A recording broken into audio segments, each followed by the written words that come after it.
what I'm mostly curious is, how do we quantify? Like, how do you quantify if we're gonna say, okay, Trump is gonna be better for Americans overall? How do we quantify that? Like, what policies make it so that overall what Trump is proposing is better than what Biden is proposing? And how do we measure if Americans want that? Right, like if we don't measure it in the approval ratings of Americans, if we don't measure it in the approval ratings of foreign allies, if we don't measure it there, if Well, we don't measure it in the amount of people who have health insurance, like, how do we measure it? What kind of numbers support your point?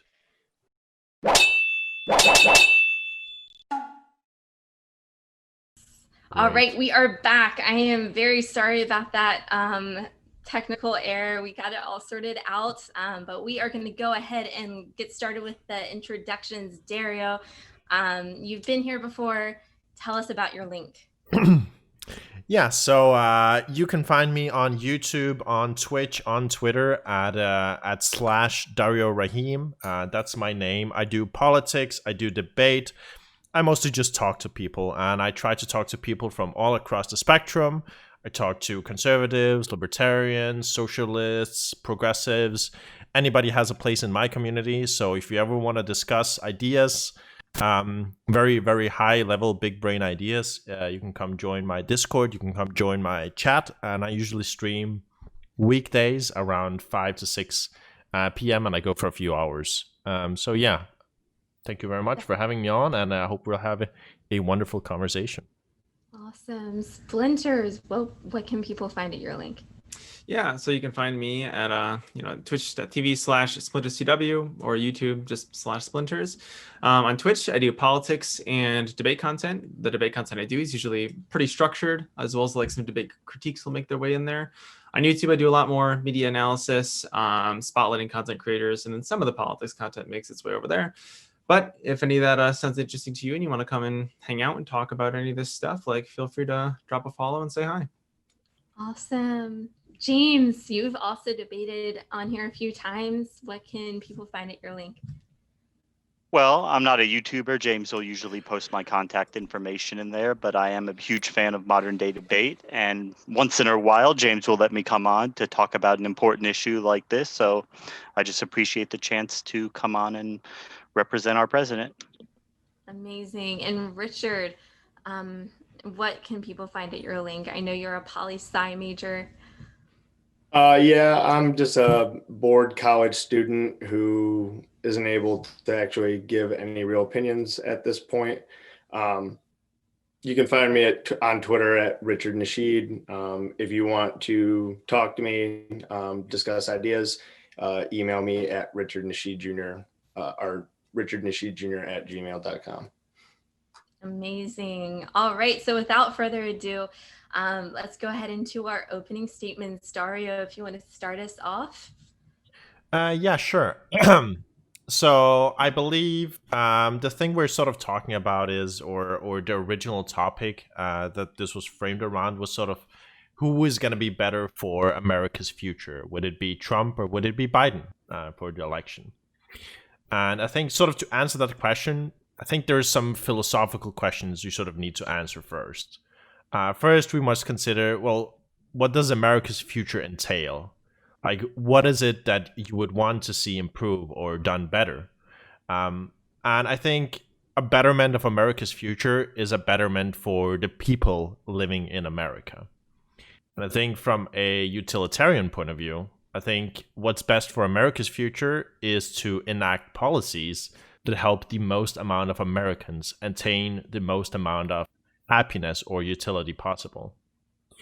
And let's now ask a few fundamental questions. Do you think that you can pursue what makes you happy if you don't have sufficient healthcare to cover your basic needs? Do you think you can pursue what makes you happy if you don't make a living wage to be able to pay your bills? Do you think you can pursue what makes you happy if you don't have a place to live? I think these are the base necessities that we as a society can agree that every human being should have access to. I think the pursuit of happiness is a core fundamental that should be cherished And whatever society you live in should be a society that facilitates that as much as possible.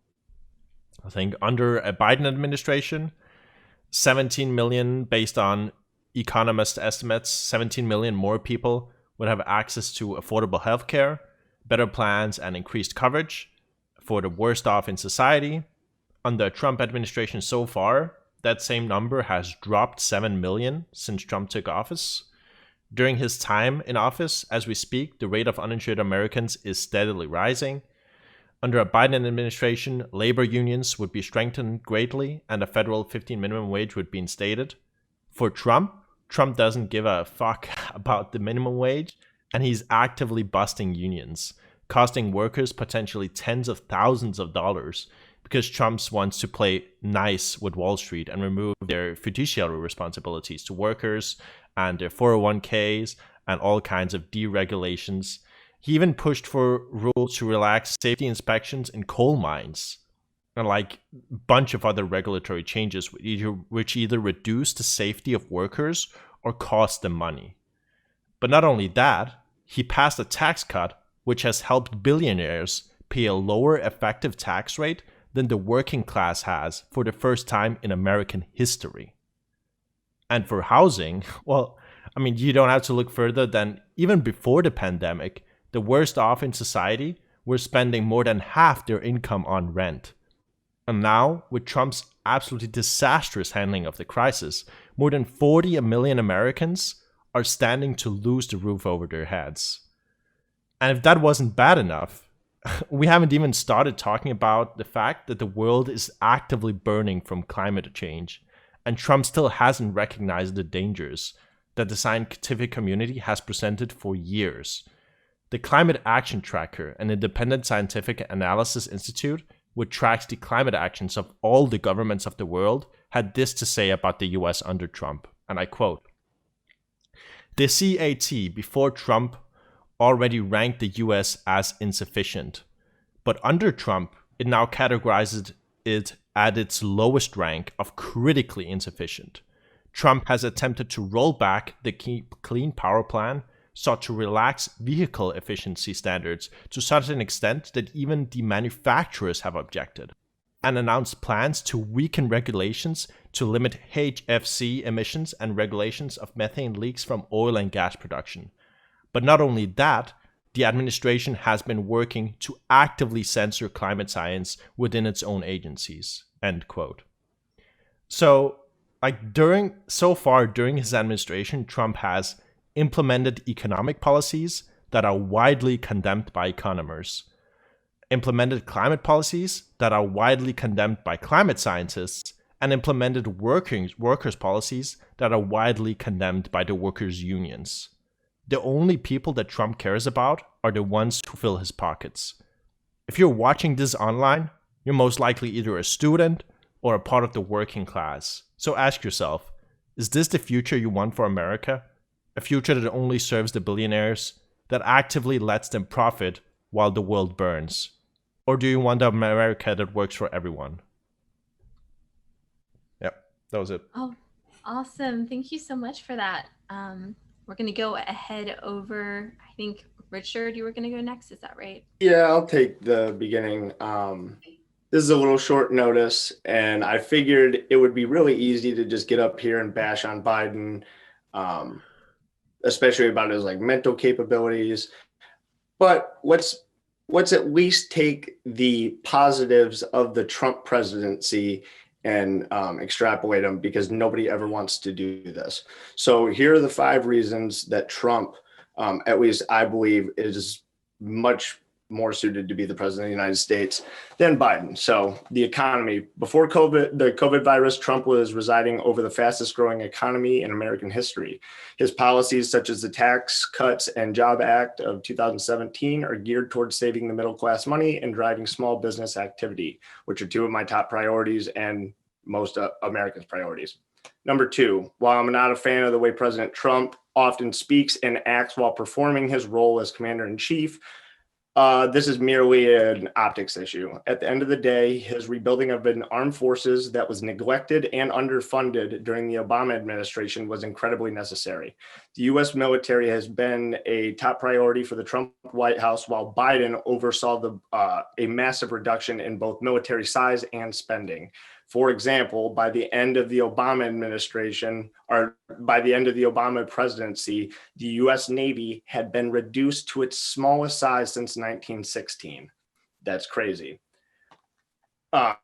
President Trump has completely overhauled and revamped not only the Navy, but also the Marine Corps has benefited greatly from the new policies from the Trump White House and DOD. Number 3, foreign policy. While Trump has failed to do as he promised, along with nearly every other president in American history, modern American history, in regards to ending needless wars, he has been a net positive for the country in that regard. Not only has Trump avoided entering any new major foreign conflicts, he has also been an advocate for peace around the globe. From, when he met with Kim Jong-un and becoming the first U.S. president to step onto North Korean soil, to his appropriate messaging and use of force in his retaliation against Iran and their attack after they attacked Americans. And then most importantly, and most recently, his administration brokering several Middle Eastern peace deals. We haven't seen something even close to this since Jimmy Carter, and the Jimmy Carter deal with Jordan was, you could credit Jimmy Carter, but it was much more a situational win for both sides. Whereas Trump has gone above and beyond with making peace in the Middle East and specifically Israel. Number 4, tough on China. They are by far our top geopolitical threat at the moment, and Trump treats them as such. I trust Trump to hold China's feet to the fire much more than Biden, especially in regards to their countless human rights violations with the Uyghurs and also what they're doing to the people of Hong Kong. China is constantly trying to manipulate and interfere with our elections on behalf of Biden, and that's for a reason. Democrats love to shout at the top of their lungs, Russia, Russia, Russia, but the exact same thing is going on, and it's coming from China, which is a much bigger threat, in my opinion. And lastly, number 5, the protection of our Second Amendment rights. Trump is going to have an opportunity, if he wins a second term, to put a 6th conservative or pro-gun justice onto the Supreme Court, which he may get to do that anyway. We could probably get into that, but if he wins, he's definitely going to get to put a 6th conservative justice up there, and conservatives will have a strong place in the court for decades. So I yield my time. Thank you so much. All right, Splinters, if you want to go ahead with your introduction. Yeah, absolutely. So I want to do some rebuttals real quick and then hop into like the meat of my argument. So first, I'm just going to answer you with a line by line, like 5, basically countering your 5 points here, right? So first of all, on the economy, you talked about how Trump is has seen like great economic increases. I think it's probably important that we point out that rising economy, that trend was started under the Obama administration. So giving Trump credit for that doesn't make any sense, right? We're moving out of a recession, right? Or at least we were. So economic growth is to be expected. You don't get to give Trump credit for that. 2, as far as rebuilding the armed forces, the main issue I have with this, and this is from the Brookings Institute, is that given the fact that our spending is currently like much higher than like even like the Cold War period, this money, I'm sure the military could do great things with it, but I don't see a good reason for us to have it. 3, on foreign policy, that's going to be a big part of my major argument, so I'll get into that later. 4, as far as tough on China, he's not tough on China. If he were tough on China, he would be engaging with the World Trade Organization in order to actually hash out trade deals and tariffs that have human rights acknowledgments built into them. Instead, he's decided to unilaterally sanction them, right? Unilateral sanctions don't work. They never have. And every single foreign policy expert will back me on this. As far as 5, the Second Amendment thing, this is a non-issue. The majority of Democrats and the public and Democratic politicians do not want to take away guns. It's usually along the lines of just background checks for the most part and closing loopholes. That said, on to the main argument, I think Dario did a really good job of framing the debate in his opening speech, right? When we look at Biden versus Trump, this is ultimately a question of utility. Who is going to do a better job at improving the livelihood of more Americans? So keep that question in mind as I walk through some differences between these two candidates on issues of major importance, namely the current climate crisis and foreign policy. So issue 1 is climate. My partner hinted at this as an area of concern, but I want to expand on it here. So let's be clear about one thing. The world is warming, largely due to human activity, and if nothing is done, life will get much more difficult for many, many people, Americans included. The science is conclusive on this issue. I can refer you to the best of the best the world over, from the minds of NASA and NOAA in the US, to international bodies such as the IPCC, to hundreds upon hundreds of researchers working independently around the world. The warming in question can be seen today. Wildfire season is longer and drier. Hurricane season becomes more potent by the decade. Land for years that has been reliably farmable is becoming less and less productive. And it's important to keep in mind, too, that when we talk about these negative effects, we remember that those who will and are feeling the brunt of this climate crisis are poor, white, and rural. In other words, the Republican base. It may be liberals in the cities that cry the loudest over climate, but ultimately, if nothing is done, it's conservatives in the country that will watch their crops die and their communities wither away. But that's the silver lining, right? Because you see, something can be done.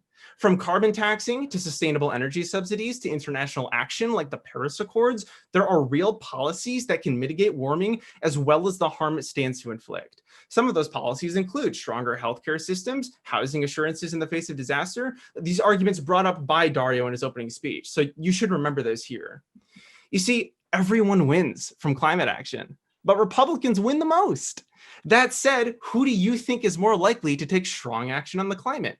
Donald Trump, who pulled us out of the Paris Accords, believes climate change is a hoax, and has made it his personal mission to roll back every sustainability initiative he can find? Or Joe Biden, who helped incept the Paris Accords, has a history of climate change in Congress, and routinely speaks to the importance of addressing climate change? Who do you think will look out for your livelihood? Issue 2 is foreign policy. Without a doubt, foreign policy is where the president has the most leeway and responsibility, especially considering the incredible level of influence America exerts on the world. When it comes to foreign policy, Donald Trump has been an unequivocal disaster. He has humiliated us on the international stage, discredited us among our allies, and emboldened our enemies. It has been said in recent years that the US is a superpower no more, that we are a dying, retreating empire. If this wasn't true before, Donald Trump has certainly done everything in his power to make it so. When we had disarmed our most dangerous enemy in the Middle East, Iran, it was Trump who tore apart the JCPOA and effectively handed nuclear weapons back to a radical authoritarian theocracy. When the Kurdish people, our most loyal and effective allies in the fight against Assad, ISIS, and other elements of terror, when they needed us most, it was Trump who slid the knife in their back and abandoned them to be killed and forced from their land by our enemies. When we should be the bastion of what liberal democracy can accomplish in the world, the shining beacon on the hill, Trump has us cowering behind a fence that we paid for. Joe Biden, both in his time with the Obama administration and in his current policy platform, is the antithesis of Trump's foreign policy. It is night and day, the discrepancy between these two candidates. And now it can be easy to think, I get it, right? That these things don't matter. They're problems in a faraway land. But we live in a globalized world. More than ever before, in ways we take for granted, we are connected across oceans economically, socially, and politically. If we want those connections to be for the better, to serve American interests and to better American livelihood, we need a president who will engage with the rest of the world and lead. That president is Joe Biden. Yield the remainder. All right, go ahead, James. Thank you.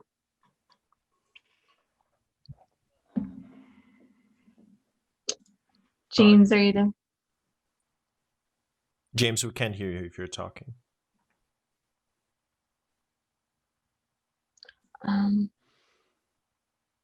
since he is I'm killing it. all right. It might be a little bit of a lag, so James, if you hear this, go ahead and log out and then log right back in again. That should fix the lag. In the meantime, Richard, you can go ahead and respond. Well, I'll keep it pretty simplistic because again, I'm going to state off the bat, I'm not a diehard Trumper. I'm not a MAGA American where I ride or die with Trump. However, it doesn't seem to me that Biden would provide anything better than what Trump has provided the country so far through 4 years. As the incumbent president, he also gets a little bit of he's going to get some leeway just because you're not going to have to deal with the transition of a new presidency. I am not excited to vote for Trump myself. However, I think I speak for a lot of disaffected people on the right who are demonized because we end up having to bite the bullet and vote for Trump. So Gotcha. All right. Well, you know what? We'll go ahead and just enter into the open discussion. And if he comes back, we'll let him go ahead with his opening statement. 2v1. Let's go. He's wait. back. Oh, there it is. Perfect. do we get him? Yay, this is good. Yes. Connected to audio. James. Yes, you're Hell back. yeah. Am I back? Okay, sorry about that, guys. My internet is not used to weekend bandwidth. Okay, so I heard what Dario and Trenton said, and I think they might be a little bit confused because Joe Biden is their candidate, not Bernie Sanders. Dario mentioned things like healthcare, living wage, homelessness. These are all issues that the United States has been grappling with for decades. And all those decades, Joe Biden has been in Washington, D.C., and he's done nothing to address any of them in any substantial way. He's done absolutely nothing. So all of a sudden now he comes forward and he's putting forward plans on these. Do you really think he's going to change direction after 40 or 50 years of going down one path? No, he's not. Now, we need to be clear from the start. Donald Trump is he's not a perfect person. He has his flaws. He's not always kind. He's not always polite. He's not an intellectual, but he loves America and he stands up for America. And he has he's done a pretty good job so far in office, considering the 90% plus negative media attention he's gotten. And moving forward, he is definitely going to be the president who you would want to live in a country that he is. Sorry. For issues like climate change and foreign policy that Trenton mentioned, and issues like what's going on in Syria, it's Donald Trump has made a lot of enemies on both sides of the fence because he's broken path with the failed policies of the past. The modern Democrat Party has not learned the lessons of the Iraq War, and they still want to intervene in these foreign conflicts that don't really have a lot to do with America, like in Syria, and interfering with the relations between Russia and the Ukraine. That really doesn't have a whole lot to do with America. Donald Trump is focused on rebuilding America. And a lot of the problems we're facing today are not because of Donald Trump, but they're because of these failed policies that have been in effect for decades. It's not Donald Trump's fault that these cities all around America that have been run by Democrats for 40 years are dumpster fires. He didn't cause any of those problems. You can't throw that at his feet. It's not Donald Trump's fault that the policies of that after 8 years of the Obama administration, race relations in America was at its worst point in 40 years. That's not Donald Trump's fault. I think I'll close there. Okay, well, now we'll go ahead and just enter into the hour of open discussion. I do you mind if I just like address one thing that you said, Richard? Right ahead. That I think that I think was really interesting. So, and I do agree, right? Like Donald Trump's, you said it's very important how you're interacting with world leaders, right? Like, do people respect the U.S. On like a world scale? Like, how do they view like the United States and Trump? And this is actually one of, and I think Trenton went into this a little bit. This is actually one of Trump's worst points. If you look at the data, Pew Research actually did an analysis. I think actually just like a few days ago, honestly, in September, they just published a new study where they like surveyed, I think, 13 of like the biggest countries in the world, like the biggest economies, and the US is at an all-time low in favorability, right? Only 34% of the people in like median in like the South Korea, Italy, Japan, UK, Spain, Canada, Denmark, Sweden, France, Netherlands, like all these big like Western countries and some Eastern as well, like only 34% have a favorable view of the US. And the confidence in Trump is only at a 16%. That's an all-time low for like a US president. Can I ask where you got that number? 16, is that his approval rating? No, that's their confidence in Trump. Oh, in confidence. Okay. Where's that from? Pew Research? Yeah, Pew Research. Look up U.S. Image. Pew Research. I take your word for it. I was just curious on where it was. Yeah. So I mean, and like if we think this is like an important thing, like international cooperation, like making sure to keep China accountable for these things, I would say like the views of foreign countries on the United States and on Trump's leadership is a paramount there. Can I chime in with a couple things real quick? Or I want to make sure you have time to respond to Dario if that's something you want to do as well. Oh, no, I mean, you can go ahead. Okay. Let's just keep building off this. Yeah. So just like I want to make a point and then I guess ask the question. So the first thing is just like on the race relations things, like this is just not true, right? Like I'm looking at these Gallup polls right now. Usually when we are trying to figure out the state of race relations in America, we survey people on what their perceptions of race relations are, right? So when we talk about Obama having the lowest race relations in American history, this was true, but it was at the tail end of his election, conveniently in the middle of the actual election campaign, right? Or like just before it. So the point is that like 90% of Obama's presidency, race relations are totally normal and they dip at the very end. And what's better is that Trump actually beat Obama for that low number back in 2017, and it's only gone down since. So if we're talking about race relations, like right now, Obama has a far better record than Trump does. And then like after that, like you both spoke about how living under Trump, like he's the president that we want, his policies are good, and he's like succeeded during his time in office. And I was wondering if you could give me like a handful of specific policies where you feel this is the case.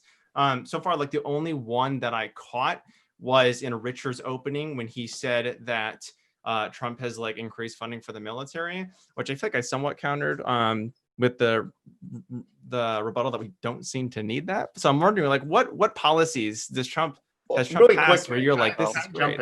Can I just ask you really quick? Go ahead, Richard. Yeah. When you say we don't need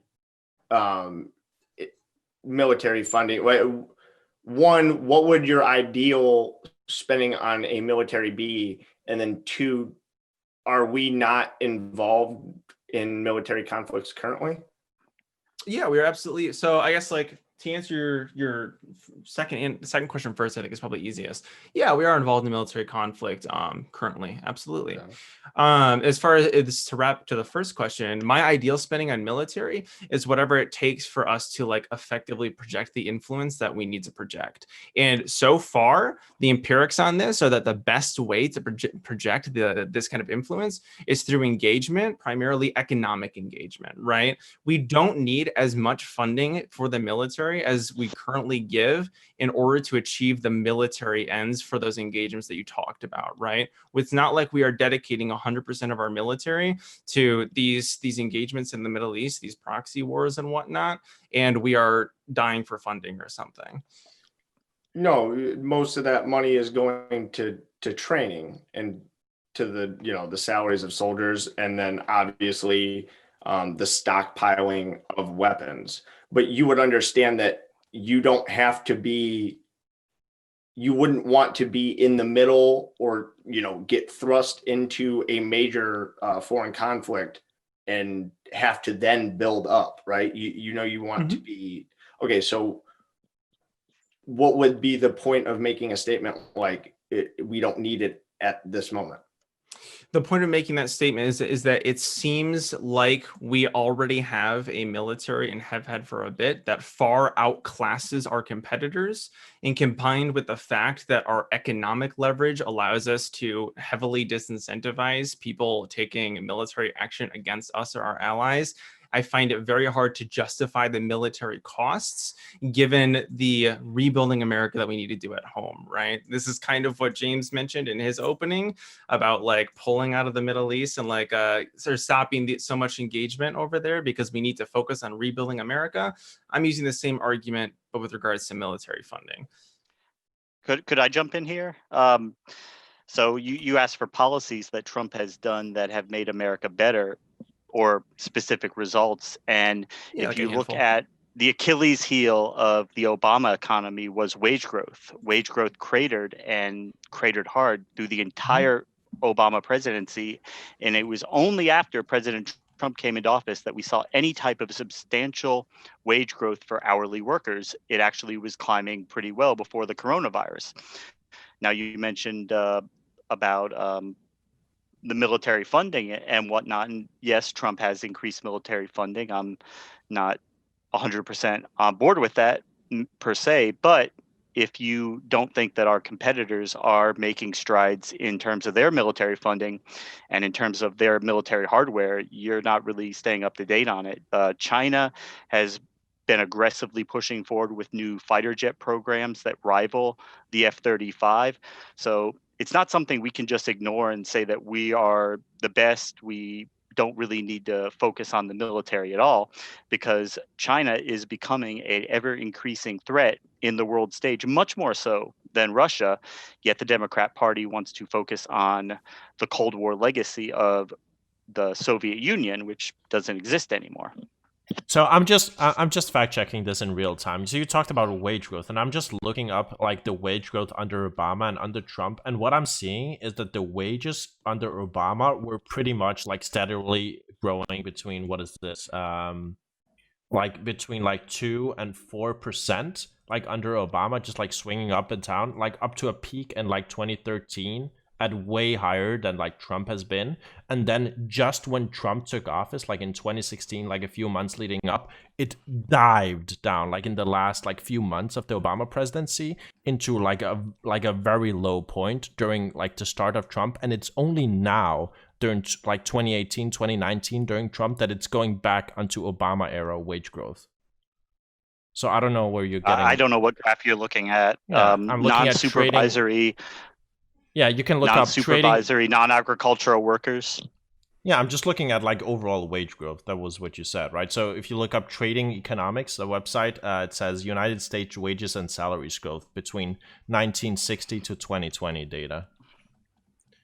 Yeah, I mean, yeah, I don't know. So and like another number that I wanted to bring up, and I think numbers are really important when we're talking about like wide scale issues, is just Trump's approval rating, right? And I think approval rating is a like, because we talked about like how do foreign countries view Trump, and foreign leaders, they don't view Trump really that favorably.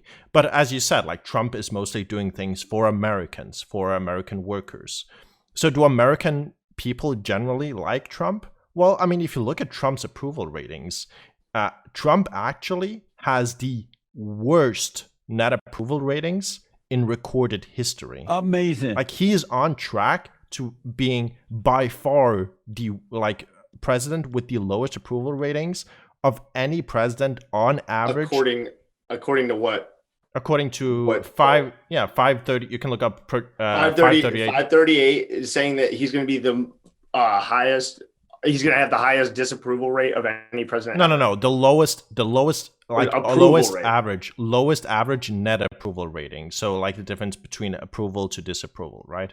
So Yes, like I understand what you're saying. Yeah, and recorded history is back until like Truman era, right? Like there is no president like Trump hasn't gone above 50% in approval rating since his like first month of presidency. Yeah, but Trump's floor, we've figured out that Trump's floor is roughly 39. He rarely you'll see an outlier poll where Trump falls below 39. But typically his floor is 39. His ceiling typically is about 48 to 49. But the issue is wait, no, he doesn't need to be at 48 or 49. Wait, he hasn't gone above 40. Hold on, Dario. Let's let Richard finish, and then you Actually, can. I may be mixing up these. I may be mixing up these numbers because these could be just his. This may not be his approval numbers. These may be just like the poll polling against. Yeah. So I may be mixing these up. But are you using RCP? No, I'm using 538. Okay. Which just has the data. The only difference is that our 538 has data for like all the other presidents as well, like back onto Truman. So yeah, I would have to see it, but I could understand how that would end up happening. Trump is to an incredible degree blasted by the media. 90, I think it was either Stanford or Harvard did a survey or a study that showed that 90% of his coverage is negative. Yeah, so I don't see how anybody could have positive coverage. Yeah, I don't see how anybody could be positive with that much negative media. Well, with that much negative media, you're affecting the apolitical people in society. Sure. And the apolitical people are going to end up, when they get polled by pollsters, are going to, I disapprove. Sure. And I understand that argument, right? But at the end of the day, if we're asking American people, how do you feel about Donald Trump? Donald Trump has the lowest approval rating. If you're asking people overseas, how do you feel about Trump? Only 16% actually think Trump is doing a good job in the US, right? So like, if Trump isn't the president for the average American, if he isn't a good president for international cooperation, who is he a good president for? I would say the middle class, but they don't approve of him, like in general, right? Like most Americans the middle are class middle class. Doesn't approve of Donald Trump. I mean, it would probably tend to approve of him more than, say, the lower class or the 1%. But what has he done? What has he actually done for the middle class, right? If you look at the tax cuts, the Tax Cuts and Job Act of 2017. Well, yeah, but if you're going to try to give me the false talking point of it didn't cut taxes across the board, yes, it did, except for a tiny percentage of the American population that did see a tax hike. But those people were billionaires or, multimillionaires. Yeah, so I mean, I went into the tax cut, right? And yes, Trump's tax cut did cut taxes across the board, right? But what it did do was, like, it mostly cut taxes for the richest of the rich, right? And I like when you disproportionately cut taxes for the richest, then it doesn't really benefit the middle class that much, right? Like, just paying less taxes isn't really worth that much. The question is, what do you get back out of the government when you pay something in, right? Like, if you pay 30% in taxes, but you get 40% of value out from the government through those taxes, then you're getting like an effective 10% extra. But if all of the goods that come out of it is just for the richest, I mean, I listed you, right? This is the first time in history that the billionaires are paying a lower effective tax rate than the middle class. Like, how insane is that? To bolster that argument, I'm looking at the Brookings Institute right now is citing the Tax Policy Center on the actual effects of this tax law through to 2027. In the middle class is next to no change in their taxes, whereas the highest percentages are paying significantly less, and the lowest quintile actually ends up paying like just slightly more. So like this tax policy that's supposed to help the middle class, it doesn't look like it's helping them at all. It looks like it's only helping the highest echelon. Well, the thing that is not being considered in that is the corporate tax cut that a lot of people malign, but that also did fuel a lot of the job growth that we saw in the first few years of the Trump presidency. It doesn't directly, it doesn't lower workers' tax rate, but it does give businesses much more capital and money to, expand and to hire new workers, which is actually what we did see before the coronavirus pandemic caused layoffs, and before the media decided that they could weaponize that, and the Democrat governors decided that they could shut down large sectors of the economy to better their chances in the election. Can you cite me something that attributes that job growth to this corporate tax cut? Because as I said before, this trend this growth you're talking about was a trend that began during the Obama presidency, because when you come out of a recession, the economy bounces back, right? So I'm not sure how you can look at this and look at job growth and make a causal connection there without some kind of evidence. Like, I'm Well, going to need something to substantiate that. you can see the GDP difference between the Trump and Obama. The first few years of the Trump administration, the GDP was markedly higher than it was under the Obama administration. Under Obama, we were getting used to 1.1, 1.2, 1.3% economic growth, and Obama said that was the best we can hope for. That's the best we can do. We were seeing a lot closer to 2 and even over 2% under the Trump administration. So I have Obama a, was sworn in under a recession, though. Of course, the numbers are going to be low. I have a, Well, oh, go ahead, Rich. Yeah, Go ahead, Dario. I understand your point. So what I'm gonna ask you is, okay, so what seems to have happened is that the GDP, like the growth of the economy, has been rising steadily since Obama and when Trump took office, right? So I'm gonna ask you specifically, what has Trump done specifically policy-wise to make the economy grow? And if you say tax cuts, the tax cuts didn't get into effect until 2018. So why did the economy rise from 2016 to 2018 while Trump was in office? That isn't just a tax cut. Like, the tax cuts only affected 2018 and 2019 taxes. And 2020, Well, I guess. it's a number of different factors, between not just the tax cuts, decreasing regulations and things like that restrain job growth, increasing the energy sector. The United States under Trump became the world's largest producer of oil. When Barack Obama had said that we can't drill our way out of the problem, we became energy independent under Donald Trump. And that's something most people don't realize, that we don't depend on the Middle East for oil anymore. And it's just been a number of different things that, if cutting regulation, increasing our energy production, and of course the tax cut. Sure. So I'm gonna list 3 policies that economists have said are not good economic policies that hurt the growth, and then I'm gonna ask you for just like 1 or 2 policies that Trump has done which significantly increase the economy to compensate for that. So the number 1 is the anti-immigration policies, the building of the wall, the demonization of immigrants, like causing less immigration into the US. Thousands of economists signed a letter to Donald Trump saying being anti-immigration is actively hurting the US economy, is terrible, right? Second off, the tariffs that Trump has done are universally condemned by every single economist possible. Like, doing tariffs is terrible for the economy. You want to have as much trade, as much free trade as possible. And third, the tax cuts, again, those only mainly benefited the richest in society, right? They did to some extent benefit the middle class, but quite disproportionately so. Well, I remember from your previous debate that you are pro open borders, so you don't support any type of borders really at all. Yeah, I agree with the economists. Well, I disagree with those economists. I think they have an Do you have a agenda degree that in they're economy? pushing. There's a lot of economists who don't agree with that, but Okay. I think Can you anybody name in the some? real world, understands that this type of immigration that we're seeing, importing thousands and thousands of low-skill workers to compete with Americans for these low-wage jobs, is not a net benefit to the United States of America.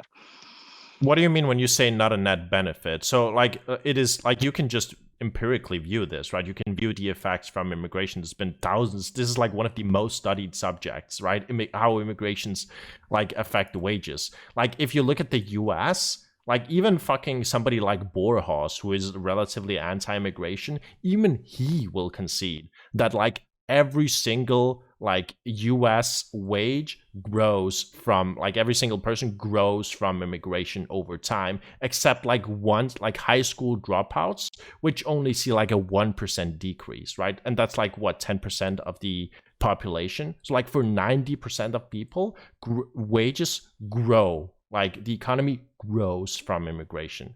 And it's very easy, like just intuitively as well, right? When you grow the population of a country, just look at what China is doing. Look at why Africa is growing so much. Look at why India is growing so much. When you grow the population, you have more people to engage with the markets, you have more people to do trade, you have more people to work, to pay into the economy. It's like a very simple economical concept, right? You don't even have to read a book. It's like economy 101. Really quick though, Dario, it's funny that you bring up immigration, but this whole debate is for you to like support or defend Joe Biden. Trump isn't against immigration. He's against illegal immigration. We are currently, during the Trump administration, taking in more legal immigrants and deporting less illegal immigrants than the Obama-Biden administration. So I don't know why you would immediately jump to immigration as the talking point. Well, I mean, I jumped to immigration because Trump has been very much anti-immigration in his rhetoric. No, but I just know he hasn't. And we're taking in more immigrants than the Obama administration, and we're deporting less illegal immigrants. How was that anti-immigration? Do you have anything? I feel like you're just spouting off a talking point. You've given no real data. You're just talking in generalities. Yeah, so here's a couple of with areas where like Trump has like very clearly like been anti-immigration, right? The first is you have to separate out illegal and legal immigration.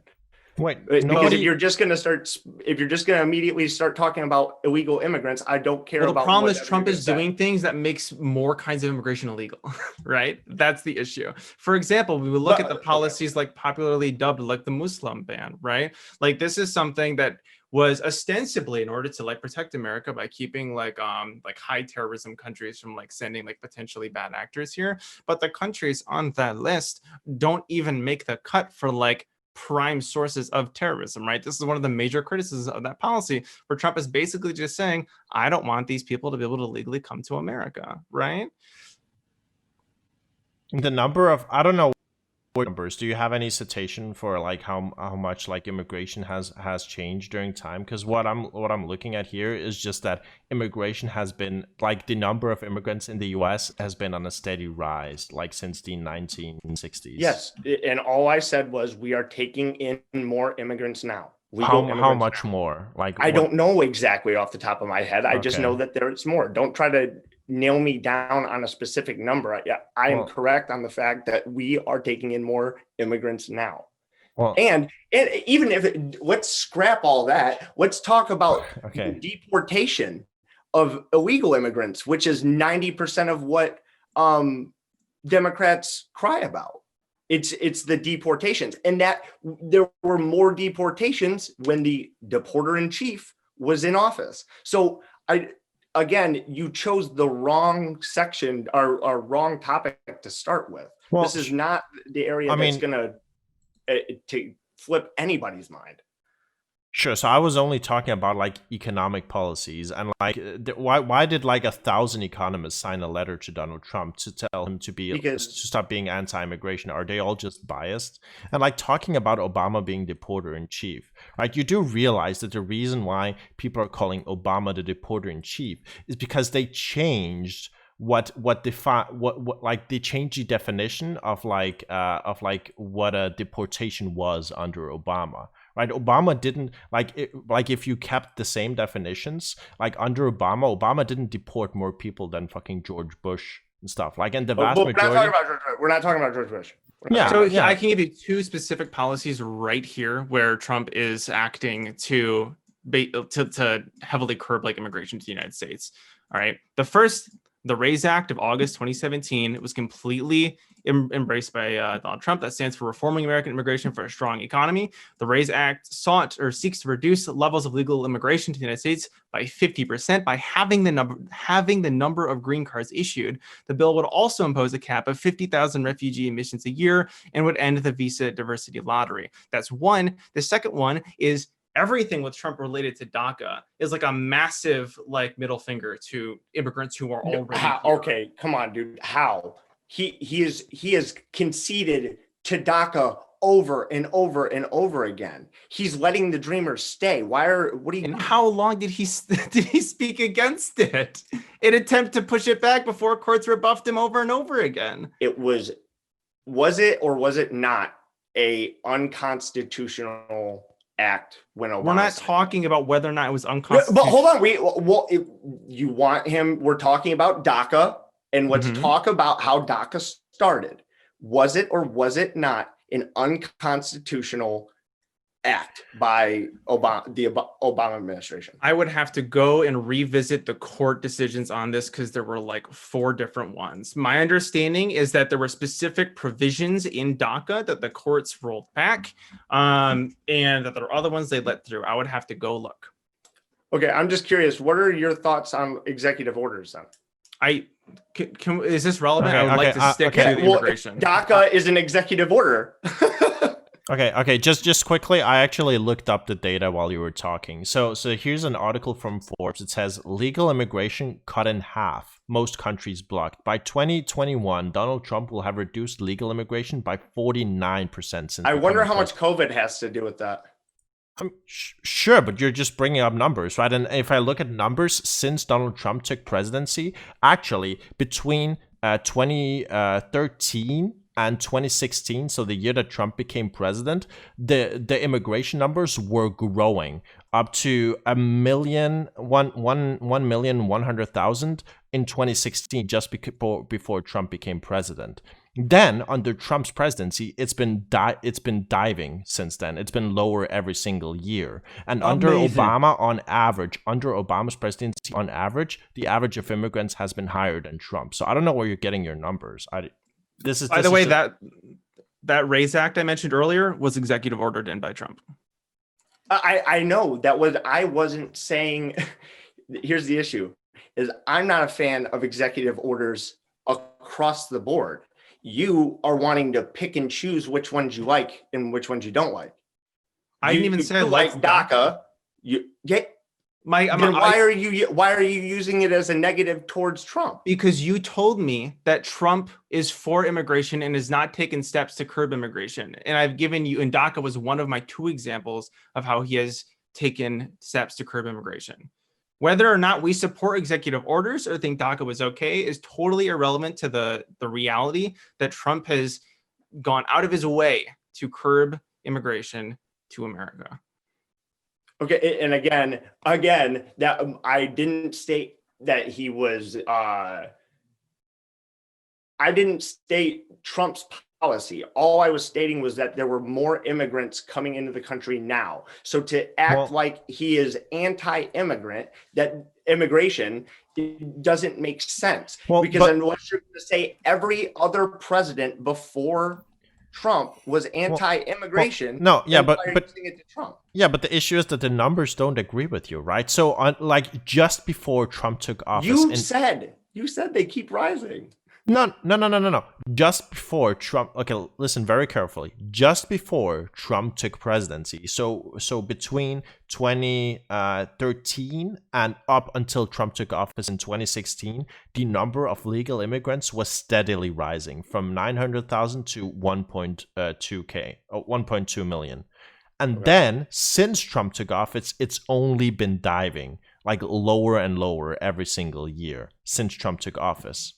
And on average, during Obama's presidency, they have been higher than under Trump's. So you're just flat out wrong in the numbers. You can look up link your just look up.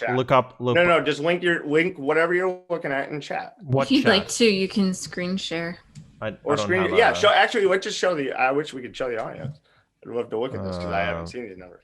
Sure. While he does that, I just want to real quick mention that even if it's true, Richard, that immigration is like higher now than it was under Obama or something, that doesn't change the fact that if Trump's policies are creating an opportunity cost where we could have had higher immigration and capitalized on that additional labor, I think that is still a negative against Trump.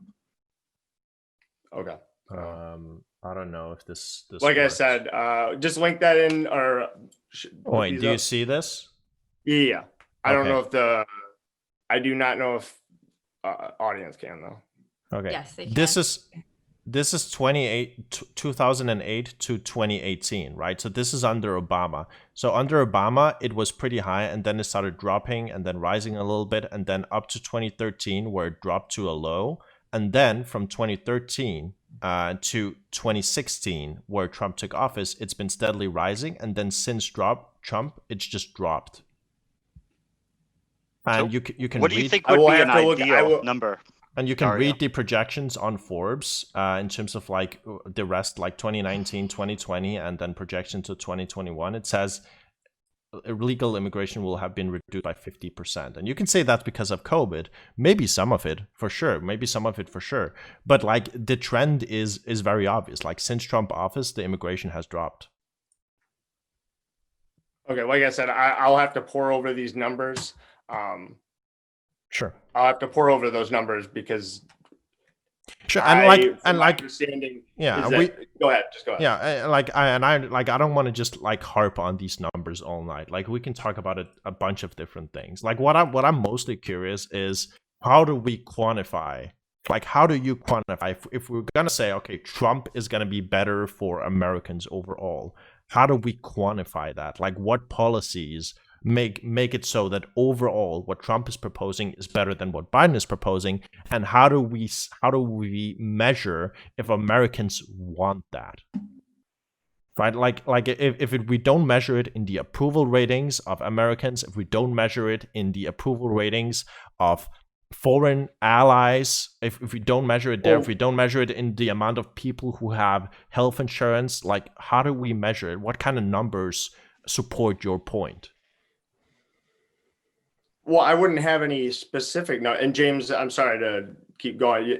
I'll make it quick. I don't have any specific numbers to point to you, but all I'd say is that we have an election for a reason, and the numbers don't matter, in my opinion, because it's going to end up, it comes down to who we elect to implement these policies. So if the people elect Donald Trump to implement policy, then that's the way the American people see it. Sure. And I mean, if you want to look at like what the American people are seeing right now, I mean, Biden is crushing it like on like pretty much any single number based platform, right? On the public like popular vote in terms of like just most Americans, but even like in like states, like Trump is losing states that he crushed in 2016.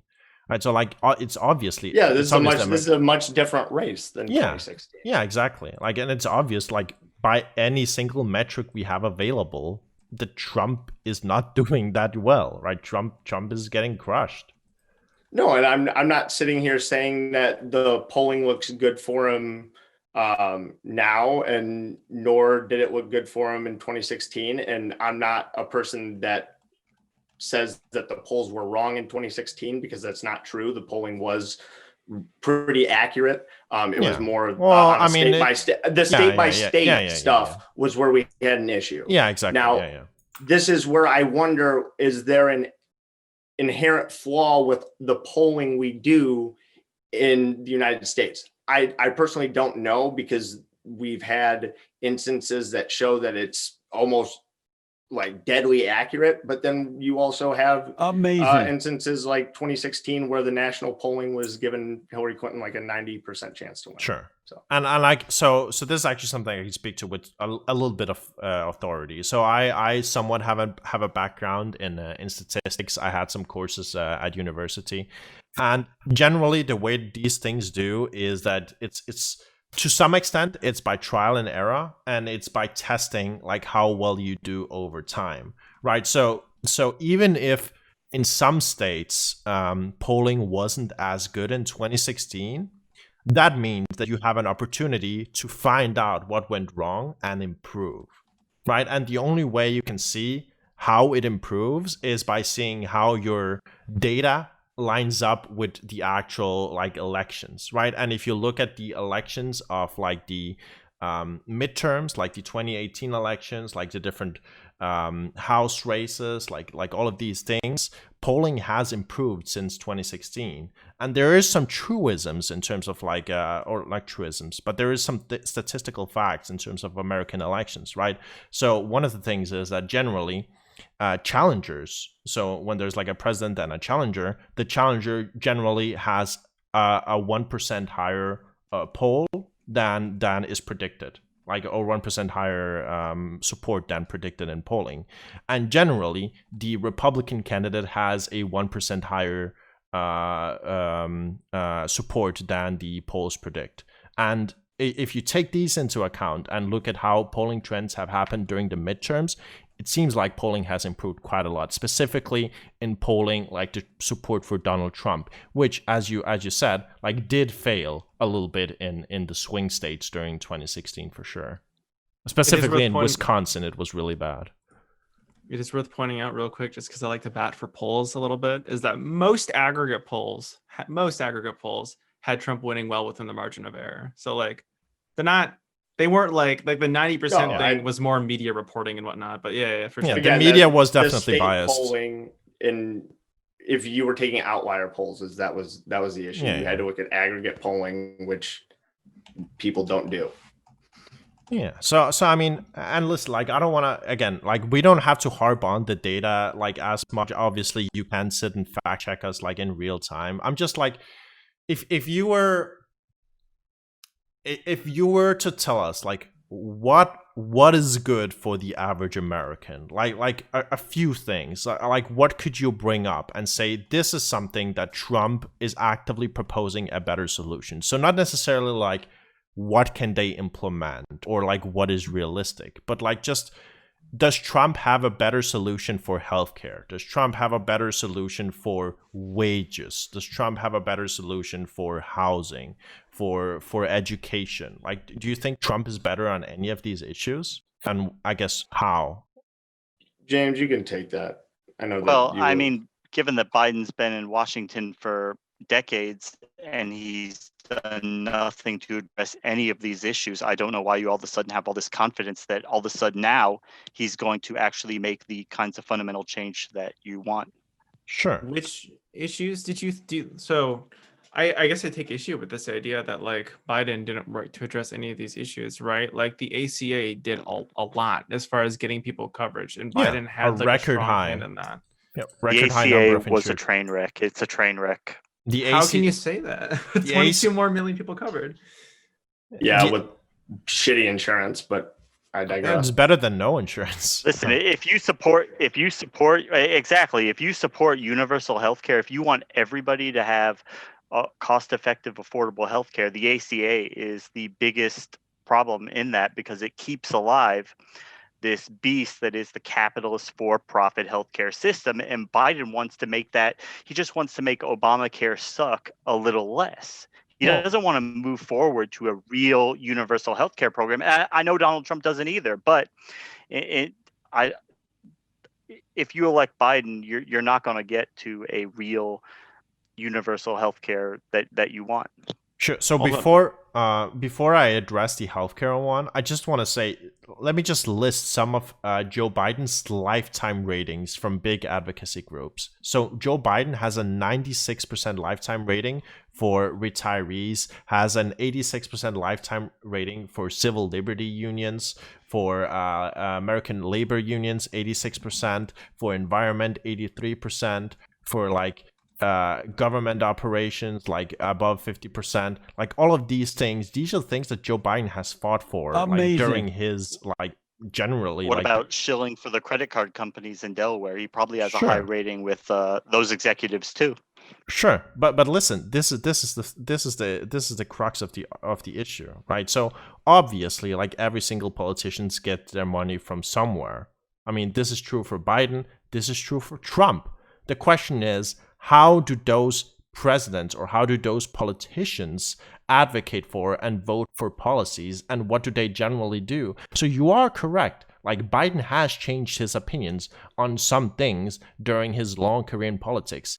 That's a good thing. You want politicians to represent the will of the people, right? You want, like, when the constituents and when the Democratic Party voters change opinion on something, you want the politician to change with them, right? So when the Democratic Party platform changes in 2016 and 2020 to a more progressive platform, you want the politicians to represent that platform. You don't want them to just do whatever the fuck they want to do, like do whatever the fuck the credit card company tells them to do, right?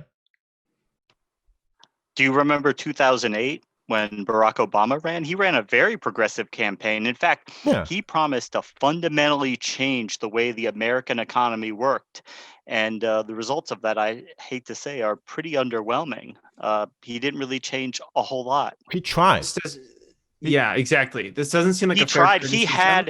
He had a 60 vote majority in the Senate for the better part of a year, and he blew all his political capital on this long, drawn out battle to get a Republican healthcare idea, a Republican healthcare idea that they came out with in the 90s, and that was his big achievement. And he blew all his political capital on that, and then he lost both houses of Congress as a result of that. Sure. So first off, this isn't really a discussion about Obama. I mean, if you want to go into Obama and into like, do politicians generally do what they promise? Yes. If you look at, like, especially in the last 20 years, you look up like any site that tracks like how much do they keep their promises. Generally, when presidents run on something, they try and get that passed. Now, do they always get that passed? Well, democracy, right? Democracy happens. We have checks and balances everywhere to make sure that you can't just unilaterally do whatever the fuck you want, right? So just a famous example is Obama, like, said he would close Guantanamo Bay. And he literally did like 2 executive, like, fucking, executive actions to like try and like close it. And he was blocked like both times, right? Obama did whatever the fuck he could to do that, but he didn't manage to. So he settled for like draining it, like reducing the amount of prisoners. And that's just democracy, right? That's a good thing. You want people to have to work across the aisle in order to pass things that most Americans want. And you generally want compromises, like, unless you would, I guess, want an autocrat or like a totalitarian president. So after decades of being in Washington and not doing the things that you're now advocating, and now that Biden has switched over, you all of a sudden think he believes in a $15 an hour minimum wage. You think he's going to push for universal health care. Well, you think he's going to do take any action on homelessness and anything like that? So Yes. yes, of course, right, and that was what I was just explaining. Or I don't know if you weren't maybe listening or whatever. So, like, again, generally, presidents generally, in terms of like in the last 20 years, at least that's where I've read, they try and pass the things that they run on. Like, they try and pass their most major policies. Now, whether or not they're successful, that's a question of democracy. But if you have issues with democracy, it's a fundamentally different conversation. And what Biden is proposing isn't really that radical. He's proposing a very milquetoast, like middle of the line, Democratic, like, party policies, right? Like, Biden's policy platform is the Democratic Party, like, baseline policy platform. He isn't a Bernie Sanders. And why did Bernie Sanders come out and say that he's so proud of Biden, like, taking on so much of Bernie's platform? Well, because Bernie's platform has become the Democratic Party platform, right? Or like some parts of it, right, in 2016. And like, he has to make concessions to that because that's where the Democratic Party is moving. But that doesn't change that the average person in the Democratic Party believes in these things. So why wouldn't he pass them? If I can jump in really quick, I'm really sorry. Are you all okay with just letting Richard have a last word here, since Dario, you started, and then jumping into questions? Is that okay? Yeah, sure. That's fine with me. All right, go ahead, Dario. You can have the last word. No, Richard. Oh, I'm sorry, not Dario. Richard, you can have the last word. My bad. I lost my train of thought. What was the last thing you said, Dario? I talked about the average like Democratic Party platform and how the Democratic Oh, Party as a yeah. whole Okay. has moved So since my 2016 big and 28. Yeah. 100%. I'm confused as to why Bernie Sanders would be so out on the campaign trail saying that Biden has taken on his platform, that this would be the most progressive platform since FDR, is I believe what the exact quote was. Do you want me to answer that? Yeah. I'm just curious as Sure. to, do you think that's a lie? Sure. No. I don't think so. And to answer your question, right? So the difference between 2008 and 2020 is that in 2008, Obama was the progressive candidate, right? And Obama isn't that far left. Like Obama was pretty like milquetoast liberal. But since 28 and 2020, the Democratic Party has moved further left, like by a lot. And in terms of like where the current Democratic Party stands, Biden is somewhere in the middle. And when Bernie Sanders says that he's proud that Joe Biden has adopted so much of his platform, a lot of that is politics, right? A lot of that is political speech. Because if you look at their policy proposals, they're not the same, not by a long shot. And James even said this, right? James said Biden isn't for universal healthcare in the same way that Bernie Sanders was, and that's No, true. yeah, I don't think Joe Biden is a radical by any means. But what I think he is a Trojan horse, basically, where he may himself hold individualistic, or as an individual hold liberal, like classic liberal tendencies, but his platform is being, or not his platform, his campaign is being run by progressives, at least at this point. Joe Biden's malleable. He doesn't. I don't really think he has many principles or core beliefs. He just goes with the flow. He wants to be president so bad. He'll do and say whatever he thinks is expedient at the moment. And the same goes with Kamala Harris. James, if what you're saying is true, and Biden is that malleable for the sake of keeping the seat, then isn't that a good thing? If he moves really far progressive and wins the election again 4 years down the line, that's a sign that he's doing what the American people want. And if he doesn't think that moving more progressive will win him the seat, then it sounds like he won't do it if he cares that much about being president. Like, are you so against like progressivism that even if it's what the majority of the electorate wants, like you're still going to No, what I'm saying is he's right now he's making progressive statements and platitudes, but he doesn't really believe in them. He's just saying them because they're right now politically expedient. I mean, if you look at the way that Biden has voted on most issues during his time in politics, I mean, most people who look into Biden will tell you this, right? Biden is very milquetoast. Biden fucking toes the party line, and if the Democratic Party moves in a certain direction, Biden is gonna move with it, right? So like. And again, I want to stress this very, very much, right? This is good. This is democracy, right? You want your politicians to represent the people, not themselves. And Biden does have some like issues that he has personally fought for, like even against some Democratic Party officials, right? Like stuff like electoral reforms, stuff like getting money out of politics. That's been a wedge issue for Biden for like 40 years since his first time running, right? So he does have some issues, but for the vast majority of issues, he just represents the Democratic Party. And I think that's a great thing. I don't think you want a president who just like looks out for themselves and doesn't care about his approval ratings with the party or with the American people. The last thing I want to add on that is that even if we grant this, that it's true that Biden is just spouting platitudes for in the now electability, this argument doesn't speak to comparing Biden to Trump, because even if Biden is a lot more moderate than he is making himself sound to be, I don't think that comes anywhere close to matching like the incredibly negative stakes of another Trump presidency that I feel like we've done a really good job outlining, especially in our opening speeches with regard to climate and foreign policy and healthcare, et cetera, et cetera. More wars. So intervention in Syria, that would be a good thing, right?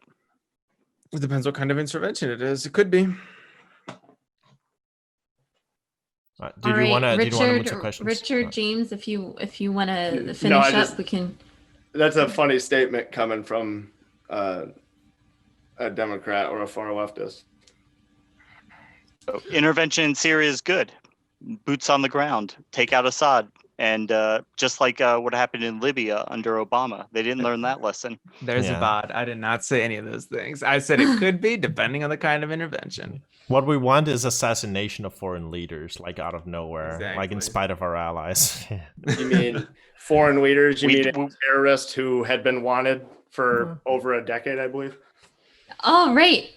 And with that, if you guys are all okay with it, let's move into questions. Is that good with you all? Sure. Go ahead.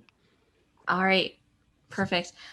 We have someone named Fly Willis. Thank you for your donation. They said you are having major audio issues, and yes, we were. So I apologize for that, and thank you all for sticking with me. That was kind of my fault with that. Settings were changed, and I didn't realize it. So I apologize. Next question is from Rumpley Depew. Says immigration, especially illegal immigration, drives down wages of the lowest brackets. Could the panel comment on that, especially the Biden side, since this should be their concern? Yeah. Go ahead, Dario. Yeah, so I listed the data for this. Like you can look up this like on an aggregate for like economists. Like on aggregate, most economists agree that immigration drives up wages for everyone.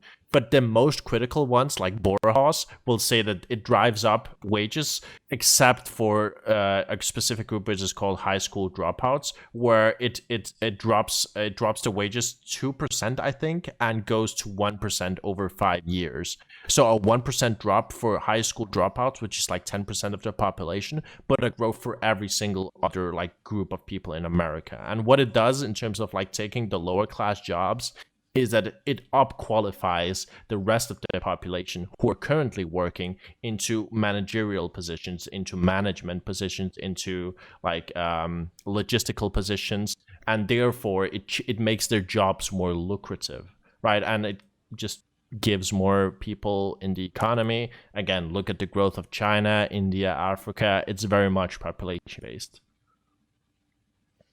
Gotcha. All right, next question is from Jim Benton. He says, is there an after show? Are any of you guys planning on streaming afterwards, going over the stream, or what do you guys think? Probably for a little bit, I will, yeah. If anyone has one, I'll show up. Sure. All right. And let me make sure there's nothing else here. Sometimes a lot of questions come in at the very, very end. But again, I do really appreciate you guys bearing with us during the beginning, and you guys had an awesome debate. Thank you all for coming on. I really appreciate your time and your patience with it. All right. Yeah, thank you. I appreciate the opportunity. Appreciate it. And as definitely remember to go into the description, follow these awesome people, subscribe to their channels, definitely check them out on their other platforms, and we'll call it a night. So thank you guys so much. Definitely. Thank you. Thank you guys. Thank you I guys. enjoyed it. Thanks for the different perspectives. Definitely. Yeah. You guys have a good night. Keep separating the reasonable from the unreasonable. One at a time. James would be proud.